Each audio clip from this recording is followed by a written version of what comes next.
pagi Bapak Ibu yang diberkati oleh Ialah supaya kita tetap setia dan percaya kepadanya.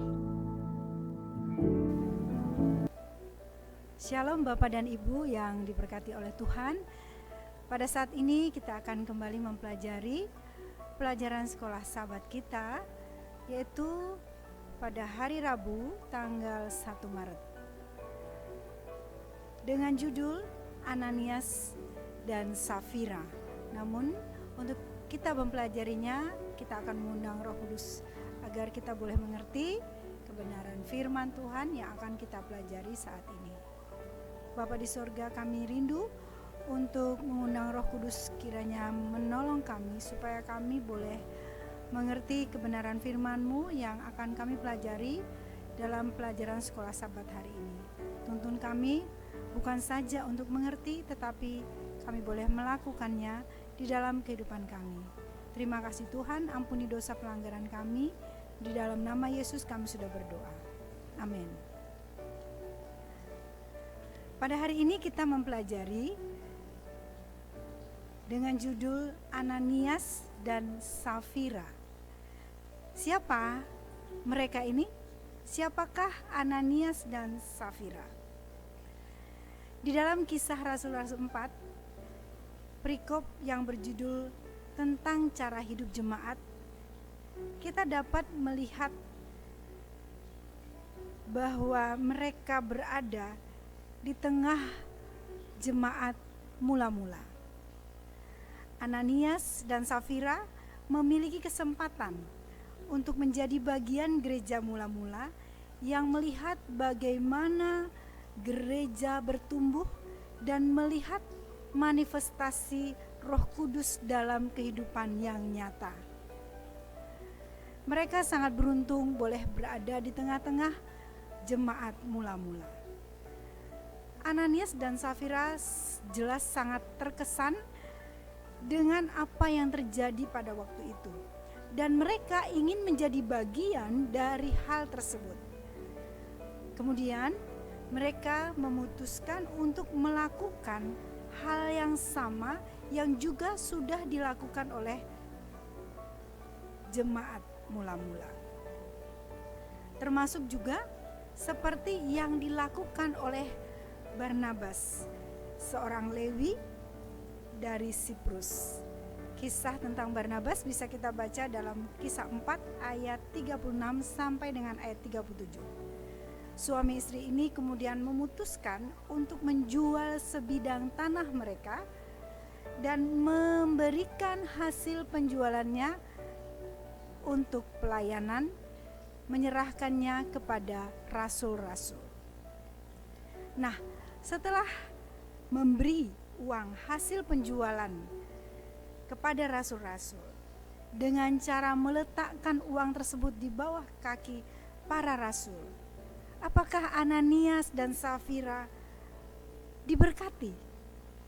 Apakah mereka mendapatkan berkat setelah mereka memberikan hasil penjualan itu kepada rasul? Ternyata tidak. Mereka tidak mendapatkan berkat, namun mendapatkan kematian. Mari kita lihat. Ternyata apa yang dilakukan oleh suami istri ini, yaitu mereka telah bersepakat atau bersekongkol untuk berdusta, bersekongkol dalam berbohong, bersatu dalam ketidakjujuran. Saudara-saudara, alangkah indahnya jika saja suami dan istri bekerja sama dalam suatu perbuatan yang baik. Namun pada kisah Ananias dan Safira, kita melihat bahwa mereka berbuat yang sebaliknya. Mereka bersepakat untuk berbohong. Nah, jika melihat perbuatan mereka ini, apa yang mereka cari sebenarnya, saudaraku? Sebenarnya mereka ingin dianggap sama seperti jemaat mula-mula lainnya. Mereka menjual sebidang tanah dan membawa uang hasil penjualan itu seperti yang dilakukan oleh Barnabas juga. Lalu uang itu dibawa kepada rasul-rasul agar mereka kelihatan tidak ketinggalan dengan orang-orang percaya lainnya. Ternyata secara lahiriah mereka suka menonjolkan dirinya, namun tidak ikhlas, dan karena itulah mereka menahan sebagian dari penjualan tersebut. Sifat tamak mereka pelihara. Mereka tamak atas harta dunia dan tidak percaya sepenuhnya akan pemeliharaan Allah. Mungkin pada awalnya mereka memang memiliki niat yang sama seperti umat mula-mula dan ingin menyerahkan seluruh hasil penjualan tanah mereka, tetapi ternyata hati mereka lemah. Setelah mereka menerima uang, setelah uang yang banyak ada di tangan mereka, mereka tergoda untuk menahan sedikit sebagian dari hasil penjualan itu.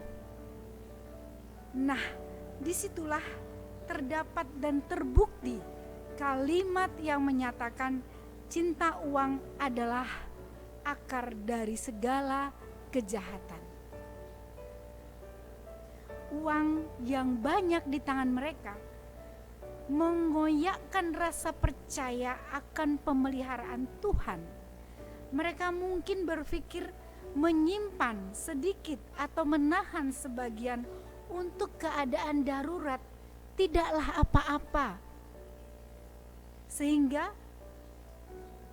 kesepakatan, persekongkolan kedua suami istri ini membuat murka Roh Kudus. Apakah yang dapat kita pelajari di dalam kisah Ananias dan Safira?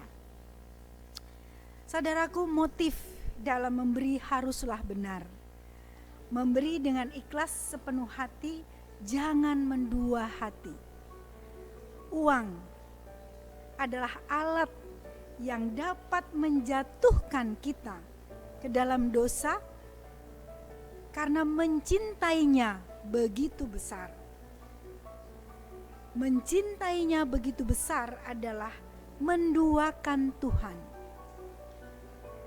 Karena tamak akan uang, maka Ananias dan Safira berdusta, mendustai Roh Kudus dengan sengaja, berpura-pura tulus memberi hasil penjualan kepada rasul.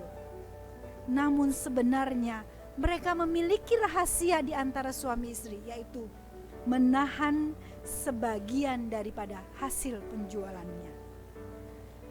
Ananias dan Safira ingin dilihat tidak berbeda dengan umat-umat mula-mula.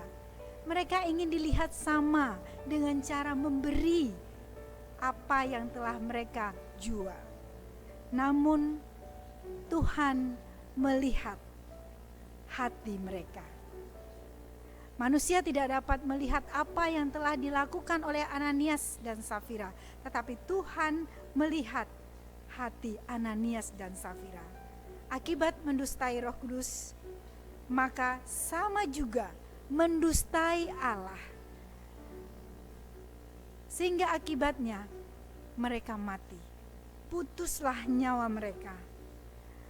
Mengapa Tuhan menghukum mereka sedemikian keras?